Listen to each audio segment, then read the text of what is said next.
Oi, pessoal, sejam muito bem-vindos para mais uma excelentíssima aula do PopClass Enem.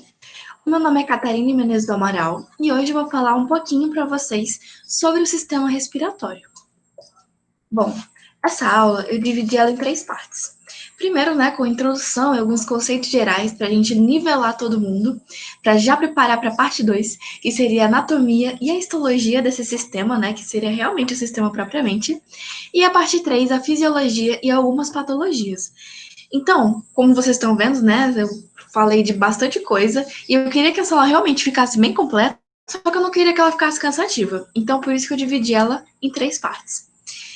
Bom, a parte 1, que é essa aula aqui, a gente vai falar sobre o que vai ter, do que a gente vai falar nela, A gente vai começar pelas considerações iniciais, dando uma visão geral do sistema, vendo todas as estruturas aqui, desde as fossas nasais até o diafragma, falando de algumas características também, e vendo uma visão bioquímica da coisa. Eu vou explicar um pouco aqui essa visão bioquímica daqui a pouco. E também, como em todas as aulas do PopClass Enem, a gente vai ter resoluções de questão. Bom, toda vez que eu começo as minhas aulas, eu começo com esse quadrinho, Qual a importância desse assunto para o Enem? Porque a gente sabe que o Enem é uma prova extensa, que cobra bastante e cobra várias coisas, vários assuntos.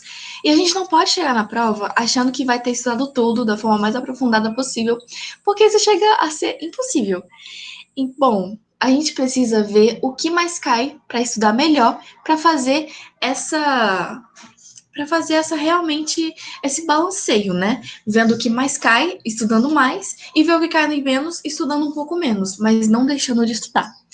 E bom, sobre o sistema respiratório, ele sozinho, ele propriamente, ele não tá nessa lista, ou seja, ele não é muito cobrado sozinho, como a gente pode ver o sistema digestório, por exemplo. Mas a gente pegar esse sistema e encaixar ele em algumas outras contextos, algumas outras formas de lidar, a gente pode ver sim ele caindo.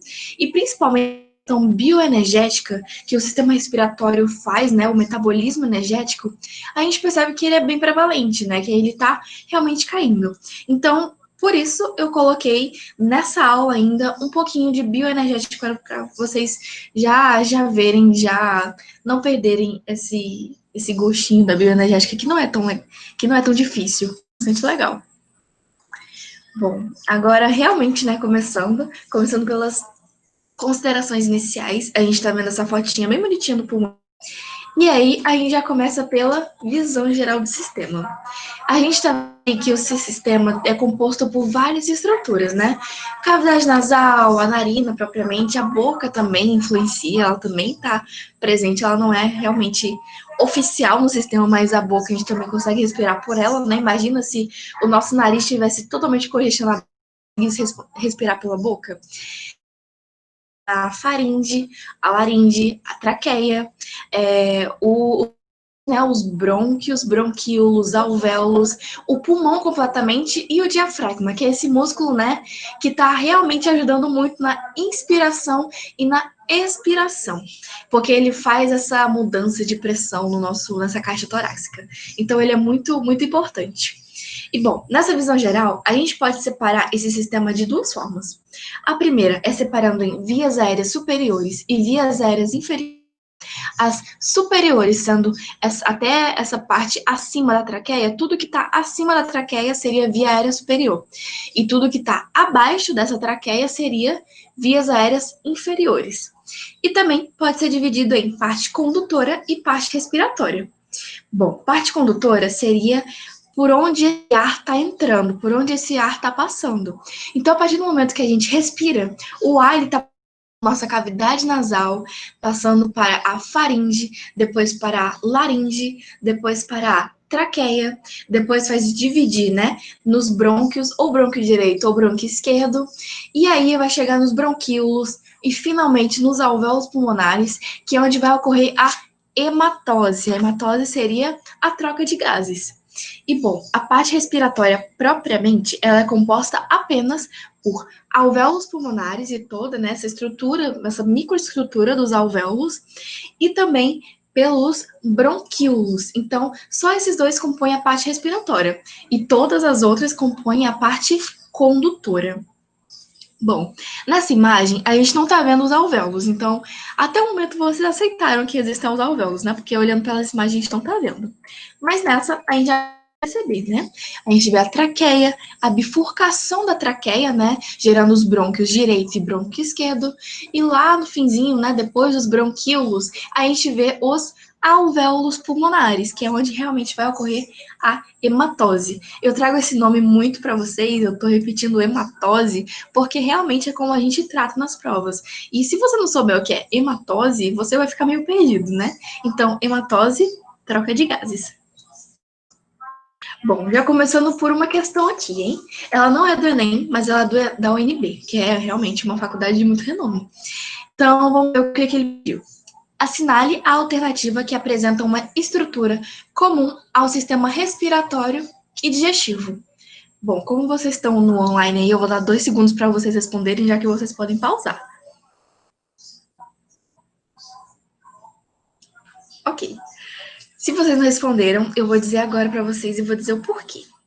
Bom, a é comum ao sistema respiratório e ao sistema digestivo é o é a faringe.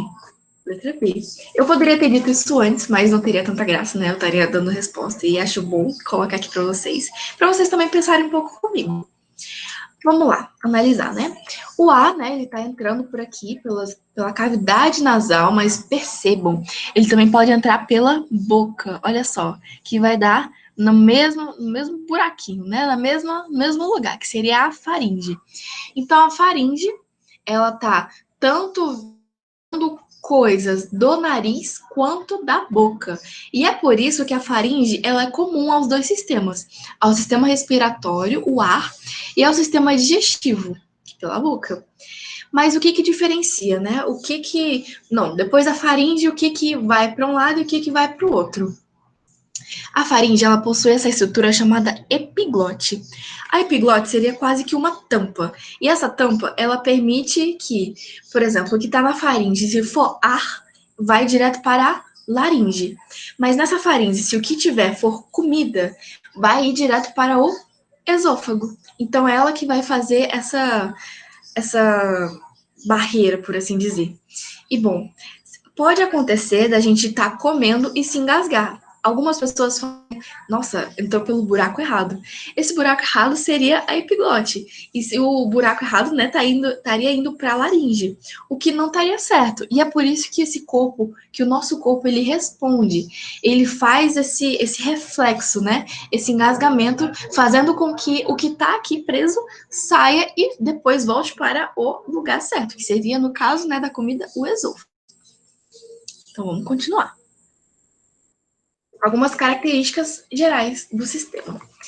O que é esse sistema, né? Para que ele serve?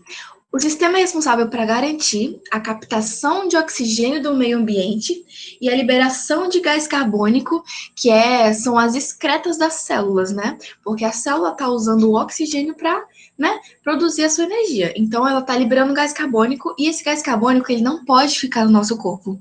Eu vou dizer por que depois. Mas ele não pode ficar no nosso corpo e por isso ele tem que ser excretado.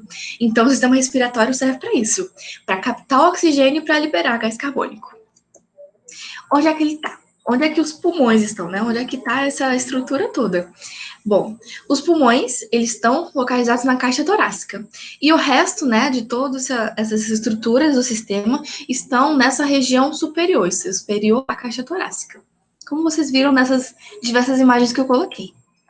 E é relacionado ao quê? Bom, eu coloquei aqui que está relacionado ao olfato, porque no nosso nariz a gente tem algumas células, né, que permitem a gente sentir odores, essas células que são olfativas, e também relacionado à fala, porque na laringe a gente tem as pregas vocais, e essas pregas vocais, com a vibração da passagem de ar, vai ocorrer a voz, a nossa fala. No entanto, eu quero apontar para vocês que o sistema respiratório ele é relacionado a muita mais coisa. Porque, por exemplo, a gente sabe que quando a gente está respirando, o oxigênio está entrando. Só que nisso de o oxigênio entrar, o que acontece? Ocorre a hematose, que é a troca, né, gasosa, e esse oxigênio vai para todo o corpo, vai para todo o metabolismo. E o metabolismo do corpo todo precisa de oxigênio para ele poder sobreviver, para ele poder agir. Então está relacionado o sistema respiratório com todos os outros sistemas do corpo. Se ele estiver falhando, todos os outros também, de alguma forma, irão falhar.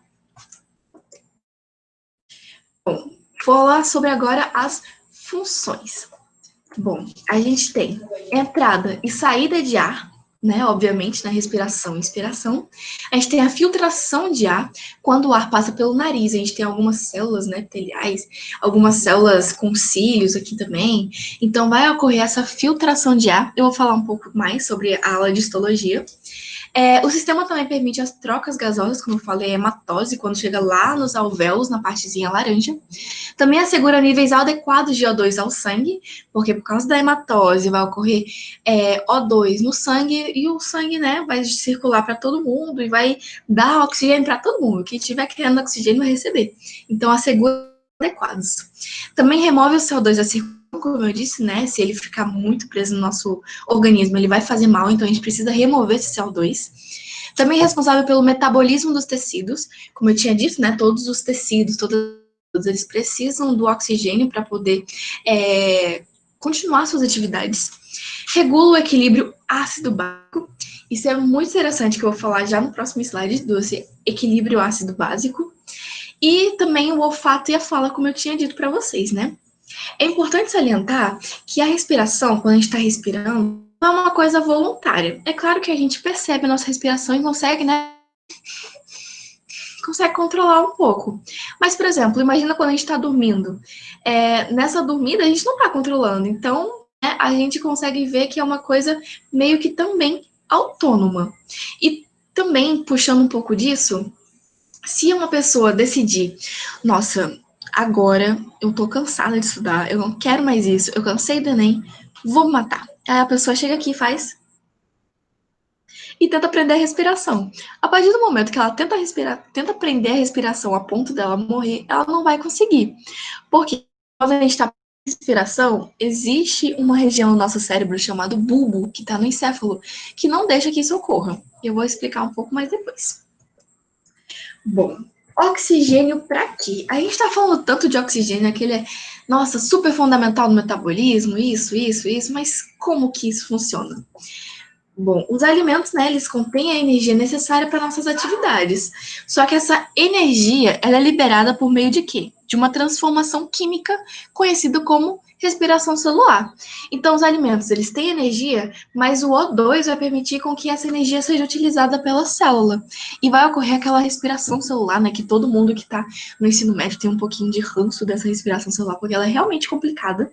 Eu não vou falar dela agora, eu vou falar só em termos gerais. Olha só. O oxigênio, né, tá chegando até as células, e percebam que sem a chegada desse oxigênio, as células acabam morrendo. Também tem entrada de nutrientes, né, e a partir disso tem a energia utilizável pela célula. Então, essa energia utilizável é desencadeada pela presença de oxigênio. E a partir do momento que ela, né, faz essa atividade da célula, ocorre a liberação de dióxido de carbono e vapor d'água. Interessante você perceber que esse vapor d'água, quando você chega no espelho do banheiro, por exemplo, faz assim, você vai ver que vai ficar uns vaporezinhos de água. Então, na nossa respiração também são liberados os vapores d'água. Agora, o equilíbrio ácido-básico, né? Esse aqui, ele é um pouco mais específico, um pouco mais, eu não vou nem dizer difícil, mas um pouco mais elaborado. Eu preciso que vocês saibam a escala de pH. É o que diz se uma coisa está muito ácida ou muito básica no nosso corpo. Então, por exemplo, aqui a gente tem a situação neutra.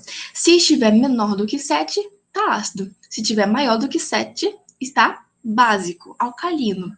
Eu só quero que vocês percebam isso até agora. Agora vamos dar uma olhada nessa reação aqui. A gente tem a água, a gente tem o CO2 e a formação do ácido carbônico. Esse ácido carbônico, como vocês podem ver pelo nome, ácido carbônico, se isso aqui se acumular no nosso corpo, o que vai acontecer? Vai ficar mais ácido e vai diminuir o pH. Então, até aí, ok, vamos explicar. Nos seres humanos, né, a gente tem a região do bulbo, que garante a regulação da respiração. Agora, puxando mais uma coisa do bulbo, esse bulbo, ele percebe alterações do nosso pH, e ele desencadeia respostas que vai ocorrer alteração do ritmo respiratório. Ou seja, imagina que uma pessoa está caminhando, está correndo, e o metabolismo dela, todas as células, todos os tecidos, principalmente muscular, né, ele está fazendo muito metabolismo. E a partir do momento que faz muito metabolismo, o que acontece? Há a produção pelas células de gás carbônico.